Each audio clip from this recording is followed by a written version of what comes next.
vibes.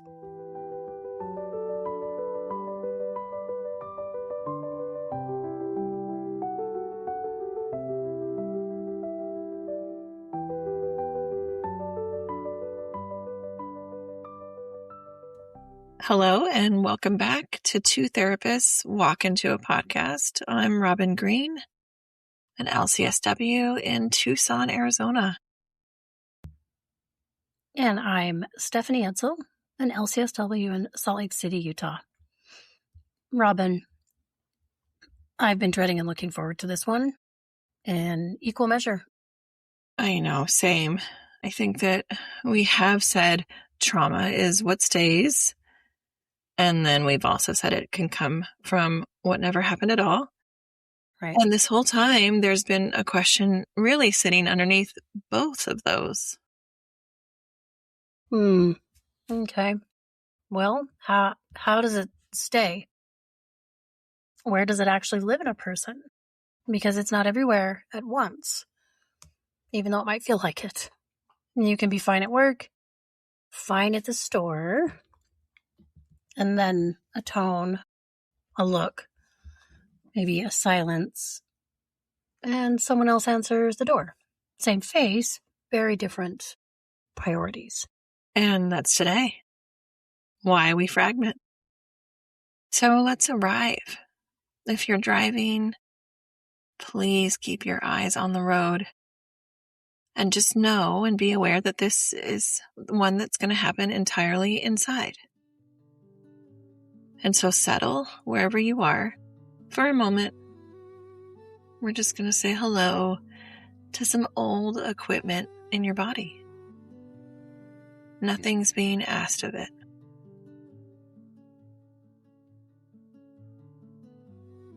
Bring your attention to your hands. Feel the strength that's just sitting there, resting. Your hands can hold, can push.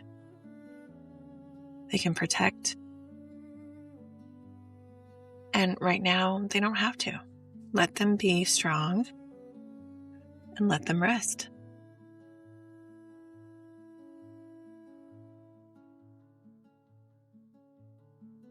And now your legs. However they are right now. These legs can move you anywhere you need to go. Right now, they get to stay.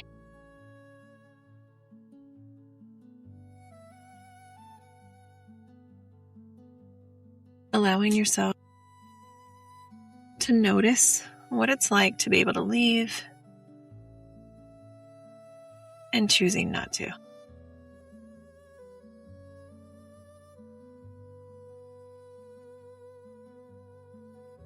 And go ahead and find your stillness. Not frozen, a peaceful rest, allowing it to be soft. And then the air on your skin, maybe noticing what's around you, whatever's holding you right now.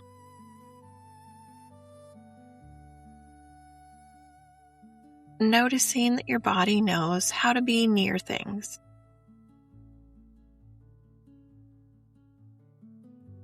Strength, motion, stillness, belonging, all of it standing by, and none of it needed in this minute. Let's begin.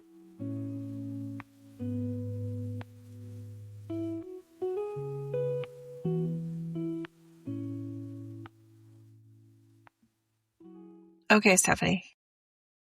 The question people bring us, not usually in these words, but really underneath, is why do I do that? Yes. Why do I do that? That the scorched earth version of you in an argument that you watch yourself become, like almost like this split version of like I'm a dinosaur or something. Oh yeah, or the one who goes blank in conflict. Just gone, seats empty. Yeah, like lights are on, no one's home. I do this one. I agree to things, my actual self. would never agree to. I overprioritize sometimes and just say yes to things I really end up kicking myself for later. Right? And the heavier question underneath, what's wrong with me? Nothing is wrong with you. Nothing is wrong with any of us. The framework we're working with is called structural dissociation. I love the theory, and I still think that name really honestly undersells it. It's a mouthful for something tender, I agree. But stay with me. Because underneath the jargon, I think it's one of the most compassionate things I know about people. You guys, this is so incredible. A brain in overwhelming danger has an impossible job. And it doesn't even get a manual. It does not even get a manual or a help group or a network or anything. They just have to learn how to survive the unsurvivable and keep you functioning, get you fed, get you to school, get you grown. Right. And all at once. Correct. All at once. You can't do all of this in one piece, right? So it ends up dividing the labor. One part of you keeps the lights on, kind of like I said a minute ago. Then we have the ones that, are helping us go to school or learning to read, laughs at lunch, eventually gets a job. Remember Janina Fisher? She calls this the going on with life self. Yes. And then the rest? Well, the rest goes into other parts. They hold the fear, the rage, the collapse, the reaching away from daily life so the going on self can actually go on. Okay. And this is kind of where I like to go. So, give me a shape for that. Not theory per se, but the felt version. My pleasure. Picture a kid who used to sit at the top of the stairs in the evenings, not doing anything really, just listening. Voices downstairs. The register they were pitched in, whether a certain laugh was the easy kind, or the other kind, the strained, pretend kind. That listening became a job. A whole part of that child employed full time in reading a room from a distance. Mm-hmm. And then that part doesn't retire just because the kid grows up. No, it does not, because it doesn't get told to. So years later, a dinner party, maybe a warm room, good wine, nothing wrong at all. And somebody's laugh drops half a register across the table. This grown person's whole body turns toward it, listening, before a single thought has formed. That part's still at the top of the stairs. It never heard the house got quiet. Right? So it's not shattering. No, it's load bearing. Those parts took the weight. So the rest of the person could keep building something, but notice in the background they are so exhausted. People are so tired and they don't know why they're exhausted. Okay, can you say that one again? Because I think people are going to want to send this to someone. This is load bearing. Okay, these parts inside of us, they end up taking the weight of all the things that we experience that never got closure. They take the weight so the rest of the person could keep building something. And I want to say that none of this requires a capital T story. You don't need a diagnosis-worthy childhood for a nervous system to do this. It does this in response to ordinary hard things too. This is just how nervous systems work, really on a spectrum in all of us. Completely. Human architecture, not a special case. Okay, so each part organizes around one of the defenses. Correct. Fight, flight, freeze. The three that everyone's heard of. The oldest, the ones we share with almost every animal. Then two more that are specifically about other people. We have fawn and what we call flock. Okay, why are those two different? Well, fight, flight, and freeze all assume you might get away or win.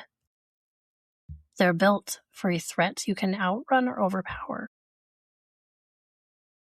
But a lot of human danger just isn't like that. It's someone you're small next to, someone you depend on. Can't fight them, can't outrun them, and freezing doesn't make them stop. So the nervous system reaches further into its kit. Fawning, this is where we become agreeable, useful, invisible in the ways that matter. So the danger has no reason to land on you. Flock, get close to somebody, anybody, because closeness has historically meant safety. Okay, so fawn and freeze aren't the same, even though they can look similar from outside. Very different. Freeze is going still not to be noticed, right? We're kind of shrinking. Fawn is going toward the threat and managing it, keeping it calm, right? It's like the peacemaker almost. We can call that person. The other's active work. It just doesn't look like work because it's smiling the whole time. And I wonder, does everyone have all 5 fully formed? No, not usually as 5 separate walled off characters like the movies have. Some of this is just wildly off the mark. So think of them more as 5 patterns available to a nervous system under threat. The whole possible toolkit. Most people will recognize themselves clearly in 2 or 3, maybe carry a faint trace of the others, how distinct they feel from each other, and from the going on with life self tends to track with how much the system had to lean on them and how early. Okay, good. So this isn't like you have 5 roommates. Some people, it's closer to that. For most, it's more like 5 directions and the same person can be pulled in, depending on the day. Maybe even like hats or masks, kind of like, which performance am I in right now? So it's the same architecture, but different degrees. Okay. I like that. It's not a cast list, it's a range. Yeah. The person doing the fawning or the fleeing, whatever their pattern is, they have no memory of ever deciding to. It started at an age before decisions like that were conscious. And it worked well enough to keep happening. We're giving each of these 5 its own real estate next time. So in the next episode, we'll get into it more. Today is really just the why of things. And the why is this. Every one of those parts organized around a threat that was real. The part you're most ashamed of is usually the one that worked the hardest. Plot twist. I like that. Yeah. Which also raises the question, if the danger's over, why didn't anybody tell the parts? So the nervous system nugget today is all about integration. The job the brain didn't get to finish. Okay, tell us the mechanism, please, and not just the metaphor. Of course. Normally, when something happens to you, the 2 systems work together, okay? One tags the emotional charge. How big a deal is this? Then the other places it in time and context. When this happened, and that it's over now. Under a big enough flood of stress hormones, that second system, the one doing time stamping and context, goes offline faster than the first. So the charge gets recorded, but not the context. Exactly. Recorded in full, with no envelope around it, saying when or where. It's very mysterious and often really painful. That's the piece that never gets woven into the ongoing story of your life. It just sits there live, present tense, like just some loose end hanging out. Ooh, I like that. And then a part is what forms around that maybe unwoven piece.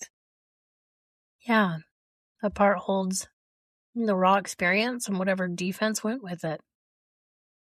And because it was never given a timestamp, it doesn't experience itself as remembering. It experiences itself as still in it. That's not a part being dramatic, you guys. That's a part being accurate about the only information it was ever given. Right. And I say this a lot. And I know we said it back in the first episode that implicit memory has no date on the file. The nervous system doesn't age. Right? Same mechanism, different angle. The parts are who's holding those undated files. What I actually find hopeful about the mechanism is that it means nothing is permanently unweavable. Right, because the weaving system itself isn't broken. It just couldn't run in real time under that much load. Slow the load down now, enough safety, enough support, and it can go back and finish the job. I don't think that's a metaphor for healing. Hell no. That's what healing actually is, mechanically.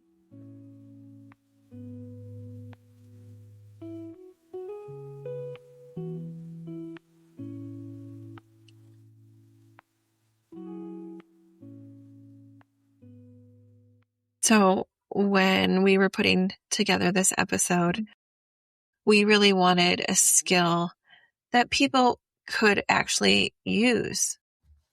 A part of me is the skill. Exactly. So it's 2 moves. First, really learn your tells. The early signal, a part stepping forward. Maybe notice heat in the chest, your jaw clenching or setting, the urge to be anywhere else, that fog rolling in behind the eyes. Or the one people miss most. Instant, total agreeableness. That's a tell too. You probably already know one of yours. Second move. The moment you catch a tell, change one word. When we decide that a part of us is furious, it can actually help us, I think, discern a lot more effectively what to do in the moment rather than building that wall with, I am furious and you cannot change it. You will not get in and fix or heal that. Yeah, I like that. You're not calming the part down, and you're also not arguing with it either. Yeah, you're just not agreeing to be like only the fire. So we catch a tell, change a word. A part of me.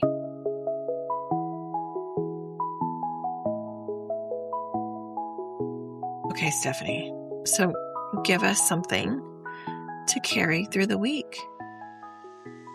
My pleasure. When a part shows up, maybe the fighter, the runner, the fog, the pleaser, the one who reaches for anyone, try this first. Nothing in me is random. Nothing in me is random. Every part of you got built on purpose by a kid doing physics level problem solving with no help. I do want that duly noted. So remember, there were no teachers there. There were no manuals for this child to pick up and read. They just magically did it, in my opinion. That's what magic really is. I think so. And healing too. You're figuring out your blueprint. Yeah, I agree. Next time we'll do introductions. The 5 defenses, one at a time, where each one shows up on an ordinary Tuesday, what it's guarding, and what it's been waiting to hear. I can't wait. Meet the parts, bring the whole crew. Thanks for being with us, all of you. And remember, healing isn't linear, and we're here for the ride.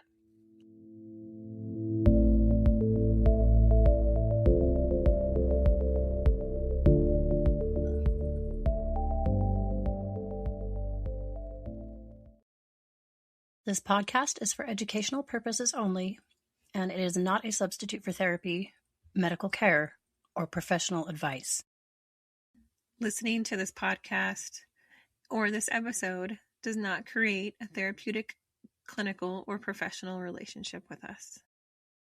If you're experiencing distress, physical symptoms, or emotional concerns that feel overwhelming, we both encourage you to seek support from a qualified healthcare or mental health professional. And if you are in immediate danger or need urgent support, please contact local emergency services or a crisis line in your area.